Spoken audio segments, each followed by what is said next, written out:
મેંગોની season હોય અને cake ના બને એવું બનતું હશે. Hello everyone, welcome to my channel flavour with journey. આજે હું તમારી જોડે મેંગો કેકની રેસીપી લઈને આવી છું, જે હું નહીં મેંદામાંથી બનાવું કે નહીં એમાં ઓઇલ યુઝ કરું કે નહીં એ ઓવનમાં હું બનાવું. હું સિમ્પલી ગેસ પર બનાવીશ અને સૂજીનો થશે.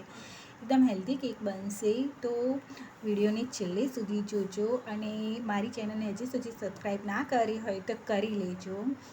આ કેક બનાવવા માટે 1 કપ સૂજી લેવાની છે અને હાફ કપ સુગર એડ કરવાની છે, ખાંડ. અહીંયા સાકરનો બી તમે ઉપયોગ કરી શકો છો. હાફ કપમાં બી ઓછી મેં ખાંડ લીધી હતી. અને ઇલાયચીનો ટેસ્ટ પસંદ હોય તો 3-4 ઇલાયચી એડ કરજો. મેં એક જ ઇલાયચી એડ કરી હતી અને તેને ક્રશ કરી લેવા, એકદમ ફાઇન પાવડર કરી લેવાનો છે અને પછી તેને એક વાસણમાં નીકાળી લેવાનો છે. હવે મેંગો કેક છે એટલે મેંગોની જરૂર પડશે. એકદમ પાકી કેરી લેવાની છે. ઓરેન્જ 1 કપ જેટલી લીધી હતું મેં કેરી કટ કરીને. 1 કપ અને હાફ કપ દૂધ, મલાઈવાળું દૂધ, રૂમ ટેમ્પરેચરવાળું દૂધ એડ કરી અને તેને બી ક્રશ કરી લેવાનું છે, ફાઇન પ્યુરી કરી લેવાની. અને સૂજીનું જે મિક્સચર હતું તેમાં આ પ્યુરી એડ કરી દેવાની છે અને પાછળથી બી 1/4 કપ જેટલું દૂધ મેં એડ કર્યું હતું. બધું સરસ રીતે પહેલાં મિક્સ કરી દેવાનું છે અને સૂજી છે એટલે તેને રેસ્ટ આપવો પડશે. બને એટલો રેસ્ટ આપજો. મેં 1/4 કલાક જેટલો રેસ્ટ આપ્યો હતો. રેસ્ટ આપ્યો હતો અને જોડે જોડે છે ને કેસર બી એડ કરી દેજો. હું સૂજીમાં જોડે કેસર એડ કરવાનું ભૂલી ગઈ હતી એટલે મેં પાછળથી કેસર એડ કર્યું હતું.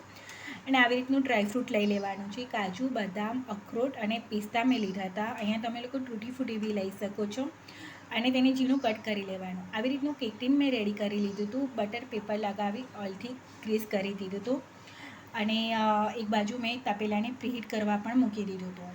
હવે 1/4 કલાક રેસ્ટ આપ્યા પછી આ રીતનું ટેક્સચર રહેશે બેટરનું. હવે આની અંદર 3 ટેબલસ્પૂન મેલ્ટેડ બટર મેં એડ કર્યું હતું. તમે લોકો ચાહો તો ઘી પણ એડ કરી શકો છો. 3 ટેબલસ્પૂન એડ કર્યું હતું અને 1 ટીસ્પૂન જેટલો બેકિંગ પાવડર એડ કરવાનો છે. બેકિંગ સોડા યુઝ નહીં થાય, બેકિંગ પાવડર જ 1 ટીસ્પૂન જેટલું એડ કરવાનું છે અને ધીમેથી તેને મિક્સ કરી દેવાનું છે. ઓવર મિક્સ નથી કરવાનું, એકદમ ધીમેથી મિક્સ કરી દેવાનું બેટરને અને આવી રીતનું જ બેટર રહેશે, બહુ પતલું નથી કરવાનું. હવે આમાં તમે અહીંયા ચાહો ને તો તૂટી ફૂટી ડ્રાયફ્રૂટ બધું અહીંયા બી તમે લોકો એડ કરી શકો છો અંદર બેટરમાં, તો બી કેક સરસ બનશે. પણ મારા છોકરો નહીં ખાતા ને એટલે હું ઉપરથી જ એડ કરવાની છું.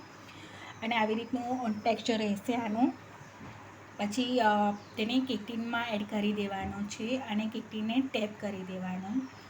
બધું બેટર કેક ટીનમાં એડ કરી કેક ટીનને ટેપ કરી દેવાનું અને ઉપરથી મેં બધું ડ્રાયફ્રૂટ સ્પ્રિંકલ કરી દીધું હતું.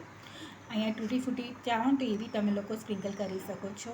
અને તેને 45 મિનિટ બેક કરતાં થયું હતું. ટૂથપીક ક્લિયર ના આવે ત્યાં સુધી કેકને બેક કરવાનો. 45 મિનિટ જેટલો મારે થયો હતો ટાઈમ. પછી નીકાળી, બેક થઈ જાય પછી નીકાળી ઠંડો કરી લેવાનો છે અને પછી ડિમોલ્ડ કરી લેવાનું, બટર પેપર હટાવી દેવાનું. હવે તમને લોકોને કેક બેઠો લાગશે કારણ કે મારું કેક ટીન મોટું હતું. નાનું કેક ટીન યુઝ કરશો ને તો એકદમ ફૂલેલો મસ્ત કેક થશે, પણ ટેસ્ટમાં બહુ જ ફાઇન કેક થયો છે. જો હું કટ કરીને બી બતાવું, સૂજીનો છે એટલે સરસ લાગશે. ટ્રાય કરવા જેવું છે, એક વખત ચોક્કસથી ટ્રાય કરજો. આ મેંગો કેક બહુ જ મસ્ત કેક થયો હતો. અને જો મારો વિડીયો ગમે, મારી મહેનત થોડી પણ ગમતી હોય તો પ્લીઝ મારી ચેનલને લાઈક, સબસ્ક્રાઈબ કરવાનું ના ભૂલતા. Thank you for watching. મળીએ નેક્સ્ટ વિડીયોમાં. બાય.